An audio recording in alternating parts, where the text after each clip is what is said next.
Welcome to Conscious Eye, living in authentic connection and harmony with self, others, and the world, featuring Ravi and Savitri.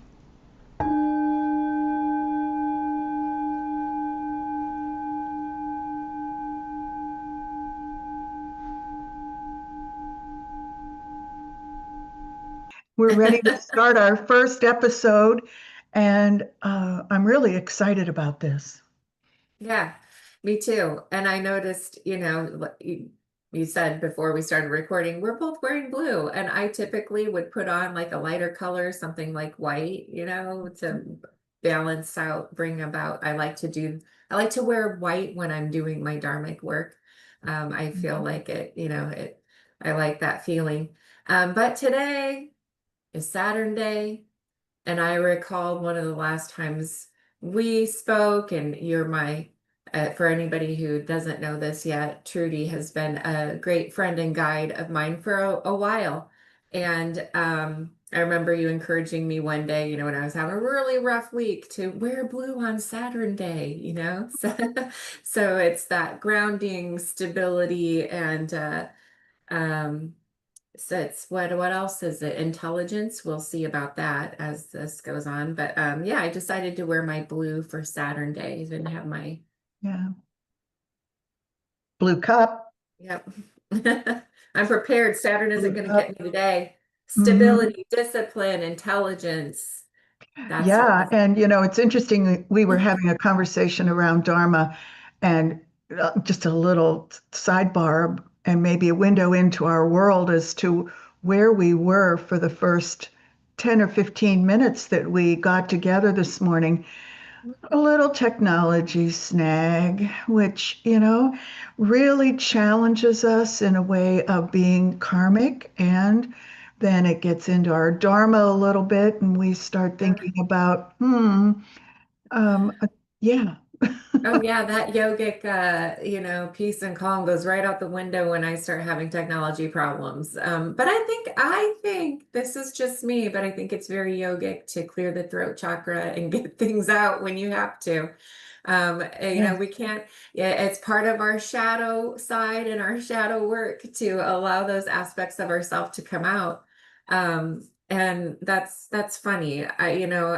Being in Sati Sati, uh, and Hmm. well, that's, being in a Saturn return where a lot of things are shown to you like, oh, hey, do you really like the way you're doing this? Do you really like this about yourself? And you're like, gosh darn it, no, no. Now I have to do Yeah, the work to change it. What? right, right. That's so interesting you said that because the blue about Saturday has to do with honoring Saturn on his day, which is Saturday. And there are several other things in the Vedic astrology world that we do when certain days of the week come up. Every day is a different planetary alignment, and so there are different things that flow through the week.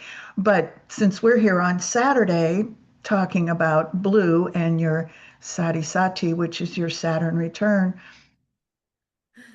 finding that shadow side often is that tough love, Mhm. that Saturn brings to us. And so a lot of times people have a real concern or even anxiety around some of the astrological things that happen, at least the people that I come in contact with. And Yeah. well, yes. And the thing is that a couple things can happen with this. Yes, there is a pressure that comes as a massive planet like Saturn is now lighting up our lives for the 7.5 years in that particular experience.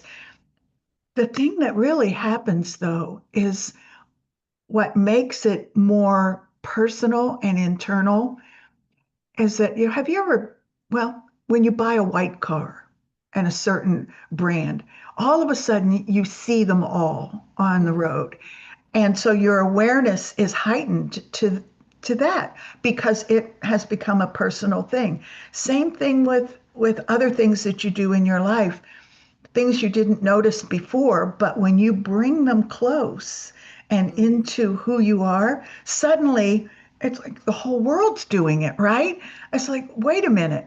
And and some ways that happens as well with the planets, as they really bring that energy in, and then you start noticing things that, and not to devalue, the benefit and some of the unbenefits, if there is such a word, of Saturn or any planet.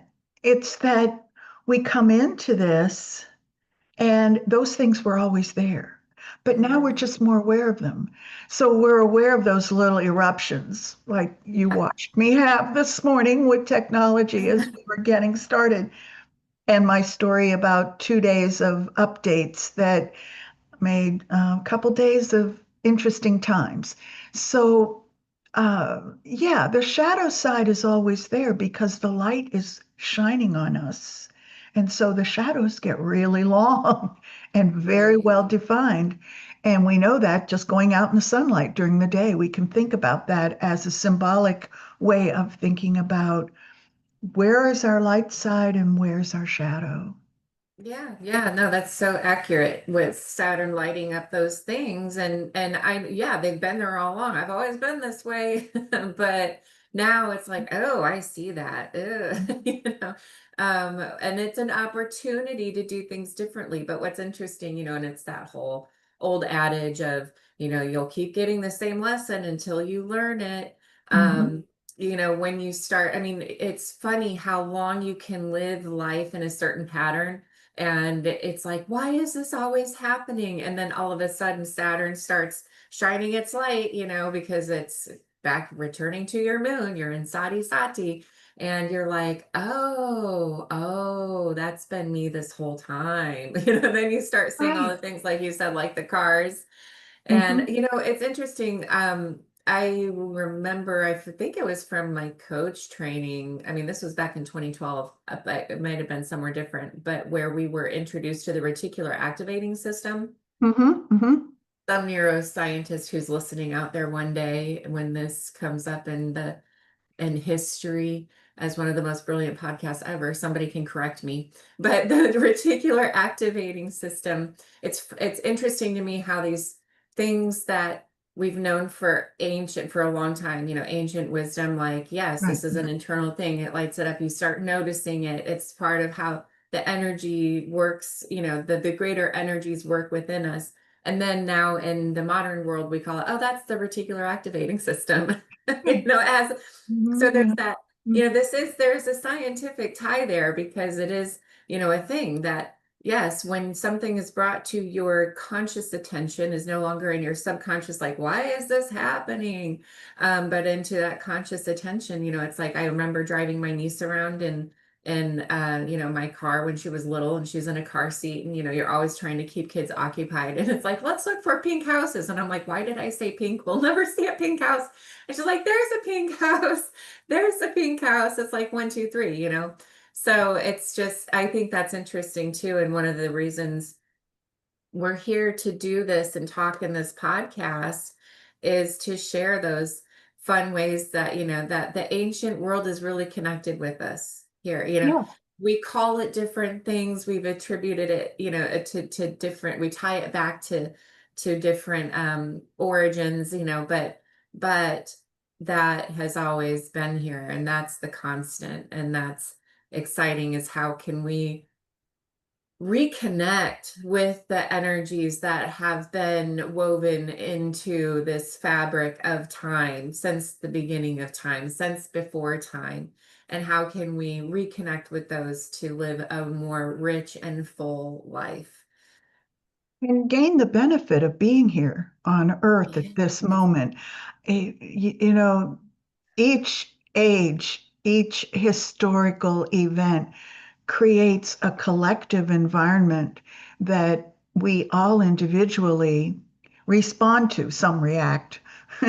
Technology, I'll be reacting, but some respond to in a way that provides that opportunity for the awareness to come out of the subconscious and become conscious, And in a way, we're teaching ourselves. We're going to that inner library, that inner historical archive that we all hold and is part of our dharmic purpose for being here.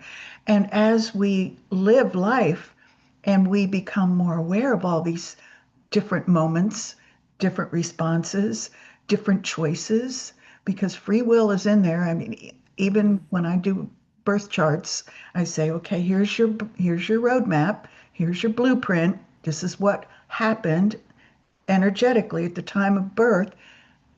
Know that all along the way, those that roadmap is just giving you the options of what choice will you make. And then we have another day for karma, so I won't go into that because I know we're going to Right. talk about that too. But, when you think about that, the more um, attention we pay to things, and what I'm referring to are the things that bubble up that you mentioned that rise up out of our subconscious. We don't really know why that happens. I mean, there may be something that shows up, but that connection to the ancient knowledge that you said is so profound because, and I smile about this one, Western science is catching up with the ancient philosophies, things that have been written down since you said before time. They have come into our awareness in texts or in teachings and from different cultures. And it's so interesting to see how the cultures align and there's a common truth there. But now science is saying, yeah, you can see an aura. Look, here's a technological uh, photographic opportunity to see it. Well, I'm old, and there was a time when if you said the word aura, people would raise their eyes, roll their eyes, and look the other way. Oh, Well, and, but I now, think that still exists. yeah, And I think it always will. I think it always will, but that doesn't delegitimify, is that a word? No. The right. We're making up words this morning. Let's go with it.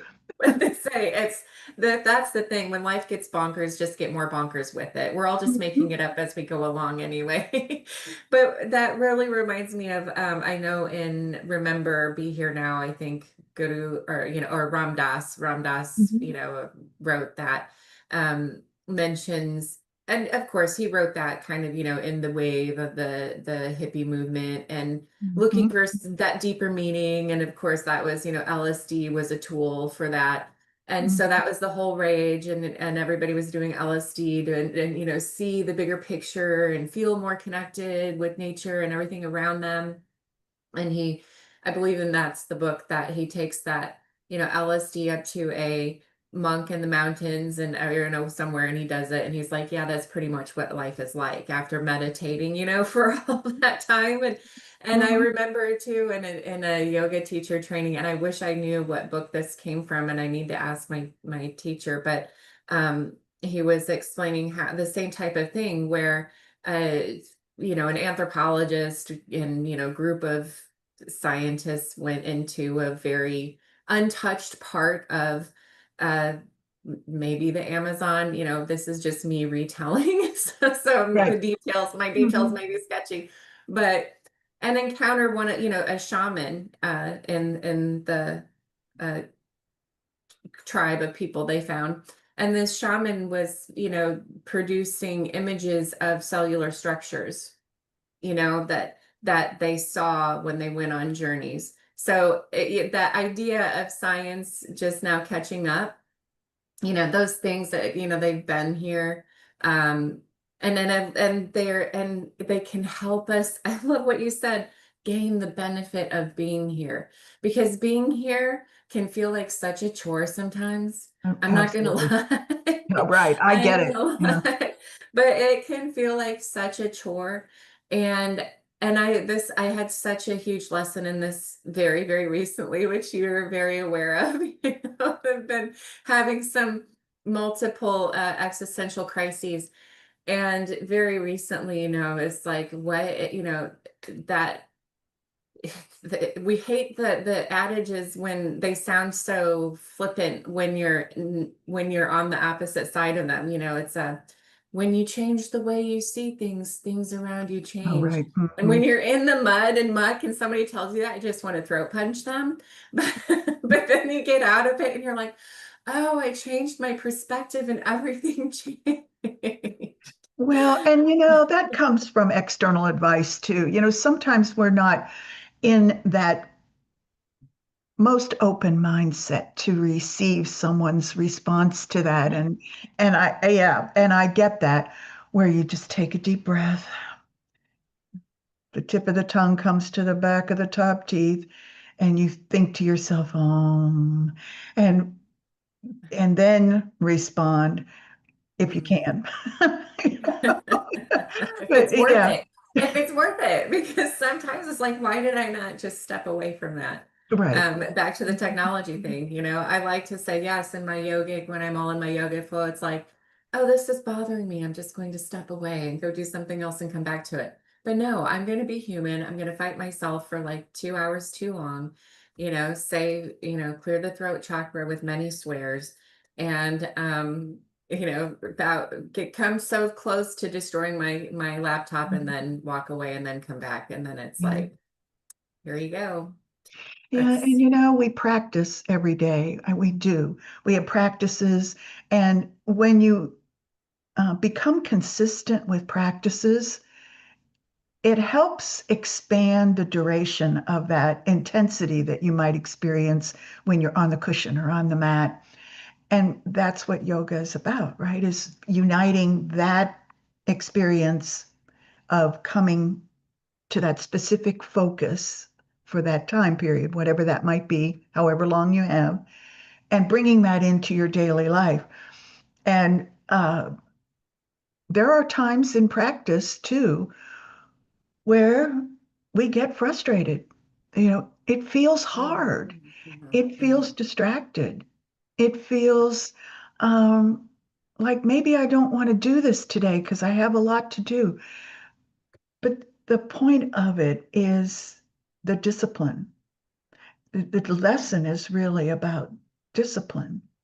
And when I was working at the university for a while, which I did, um, one of the things we talked about in the world of education was some of the things that students do in school, just their activities, the whole idea of deadlines, the whole idea of homework, the whole idea of showing up, the whole idea of being attentive as much as possible. That was practice like yoga in coming into their life at some point. Well, they were in life then. I don't mean to diss that life, but coming into an adult way of being and having those duties, really activating the Dharma, having choices around it. Um, and that was an aha for me when I heard one of the master professors say that. And I thought, that's really interesting because I had always thought it was about the content we were learning or the content we were teaching. And I thought, no, the routines, the discipline, and the social skills too. I mean, that's really a rough topic for people right now in the school system. So again, another time, maybe when we have more time to do it. Mhm. But that's really what yoga practices, meditation and yoga and spiritual practices with mudras and mantras are all about, is that you come through a routine and that provides an experience. And it's definitely not a silver bullet. So I know Yeah, when people come to practices and they come for once a week or twice a week, and that's all good. I'm not saying there's one way that's better than another. Everyone has their own way to do this. It's part of their dharma. The thing that happens is, well, I don't feel any different.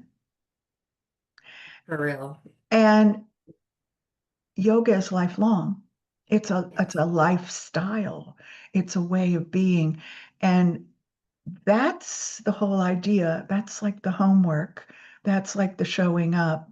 That's like the things that we did when we were in school, right? And we had deadlines to do things.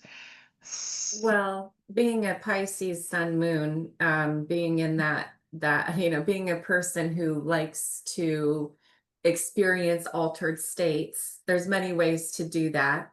And Mhm. I have always said, yoga has the same effect. Meditation has the same effect as some very pleasant experiences, spiritual journeys you can go on in other ways that maybe are shorter in time and more intense in their impact.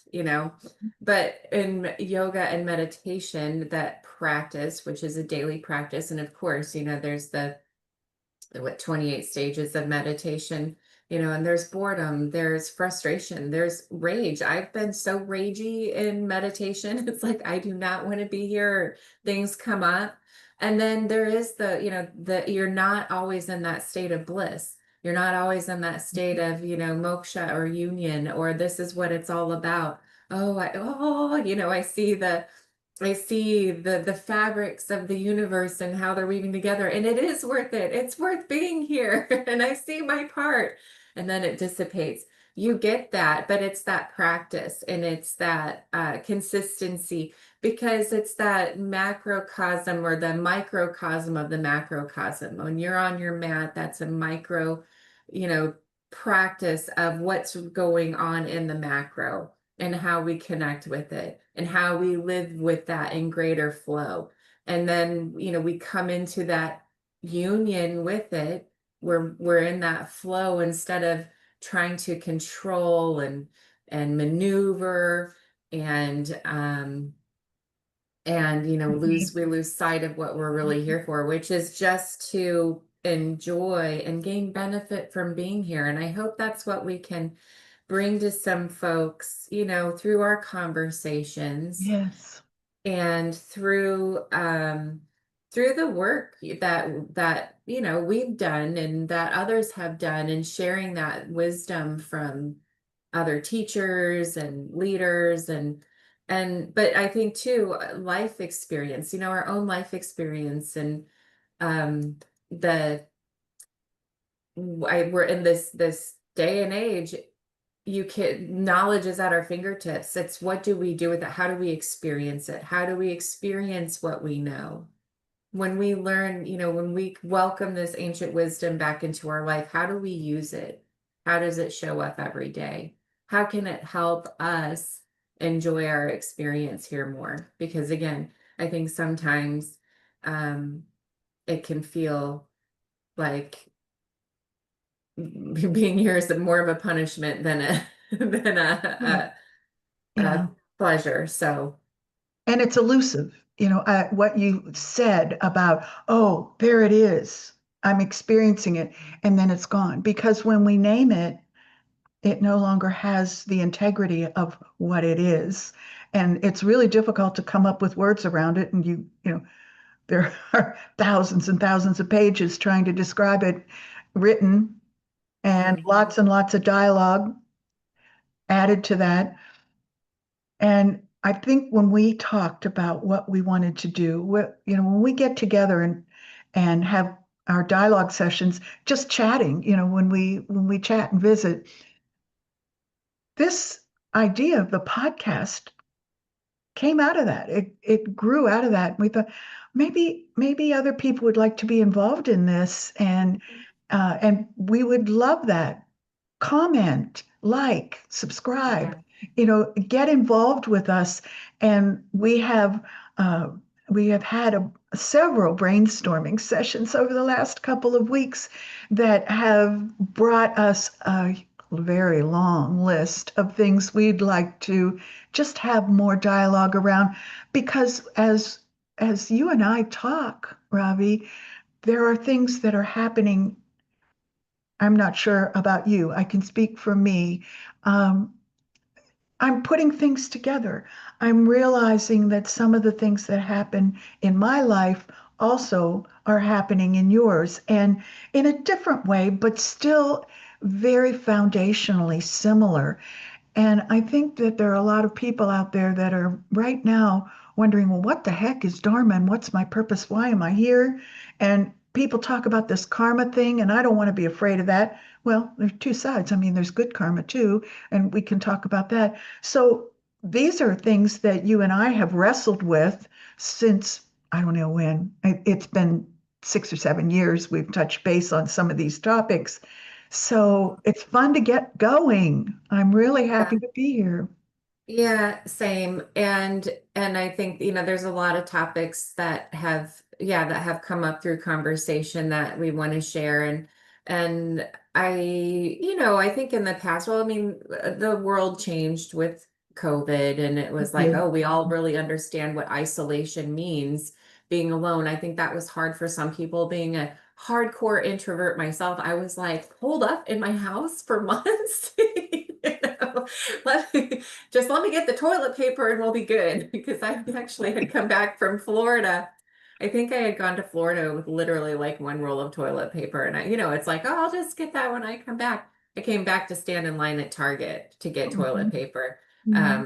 because it hit while I was coming back from Florida. So, but I think we're experiencing a different form of isolation now, where we're not isolated, we're not homebound, but it can feel very isolating to be out in amongst people, because we don't, there's division, and there's a lot of stress, and there's a lot of hard stuff going on. So I think it's important just to continue to have conversations, remember who we are, why we're here, that we can have nuclear revolution.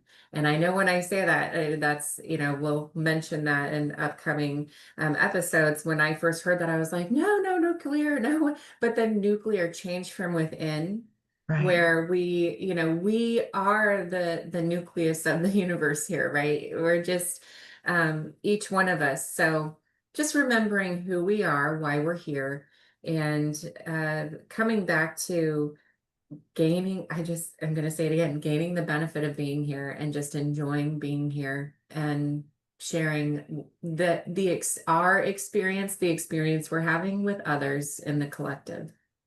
When you said, remember who we are, I just need to share one thing. And you said it more than once. One of the things that my father said to me, when I was going through one of those life transitions, moving away from hometown and marriage on the horizon, he looked at me and he said, if this is your choice, and it wasn't meant to be punitive, he was just being who he is and saying things that he said. He said, this is your choice. He said, please remember who you are. And that I can see myself in the car. He turned and said those things to me. And every time someone says that, it's as if he's speaking to me from beyond. So thank you for that. I appreciate it. Yeah. Well, thank you for sharing that story. It's that constant peeling away of the layers to rediscover who we are. That's Mhm. important. Yes. And being here in this time frame, in this historical moment, we have plenty of external things that can wake us up in different ways so that we can find those things from inside ourselves. Yeah. Whew. Well, we covered a lot of ground. Well, yeah, and I look forward to more conversations. I hope, folks, this is just a little, intro into, what brought us here together, and what we hope to share, and celebrate together, and talk through. Mhm. There's Yeah. And we have more podcasts ready to go. So uh, I don't know that we've really decided. Have we decided to do this weekly? Have a weekly publish? we'll try, fingers crossed. Right. Okay. If I fulfill my dharma and stay disciplined and perseverant, and maintain stability, see, using my words of the day with my Saturn day focus, I think we could pull it off. Right. So, And I'll just hope for Mercury to be benefic and hold my technology in place, mm, please, so that well, we can keep that going. Yes. and I'm excited about more future talks where of, the Vedic side of astrology and how that impacts us, Mhm. because I'm very excited to introduce the true astrology. Right. The one that's mathematically correct in the sky. That's right. That's But yeah, it's fun. Okay. okay. So like and subscribe. And if you have comments about things that you would like us to talk about, because the sky's the limit, truly the sky, the cosmos is the limit for us. We could talk about lots of different things. And we may have some people that show up in the future down the line that help us along the way with our dialogue sessions. And our email address is something that you might want to make a note of. It's conscious eyes, EYES, all one word, with a 108 at Gmail. So CONSCIOUSEYES 108 at gmail.com. And as we explore more technology, we may be showing up in other places as well. So look for our announcements on Instagram and on our individual Facebook pages. And there'll be some other opportunities in YouTube to see short promos, little snippets that might whet your appetite to try a little longer version like this one. And yeah, rate 5 stars only, please. Oh, no. If We'll just be go honest, back to your please. kindergarten learnings. If you don't have anything nice to say, don't say anything at all. Uh, Subscribe, share, and join us again for more conversations. Satnam, Savitri, thanks for Namaste. being here today.